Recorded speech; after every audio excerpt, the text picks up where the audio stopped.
কি দেবে? কেন, রেজাল্ট কি বেরিয়ে গেছে? না, বেরোবে। তুই কেন এত ওভার হচ্ছিস? আমি জানি ফেল করব আমি। ভাই আমার টাকাটা কবে দিবি, নালে কিন্তু আমি পুলিশ কোর্ট করব, তোকে জেলে পাঠিয়ে দেব। ভাই কত টাকা নিয়েছে? 1000 টাকা। 1000 টাকা জন্য তুই কোর্টে যাবি? হ্যাঁ, কত টাকা কি মুখের কথা? সাইড করে দাও। কেন, কি হয়েছে? আমার ব্রেকআপ হয়ে গেছে। তো ওকে ছাড়া বাঁচবো না। কিন্তু আমার মা বাবা আমাকে ছাড়া থাকবে কি করে, ঘুমাবে কি করে? না না, আমি সুসাইড করব।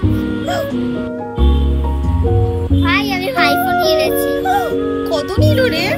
আরে ইএমআই করে কিনেছি। কিন্তু ইএমআই করে যে নিলাম, কিন্তু যদি আমি টাকা না শোধ করতে পারি তাহলে যদি আমার বাড়ি ঘর বেচে দিতে হয়।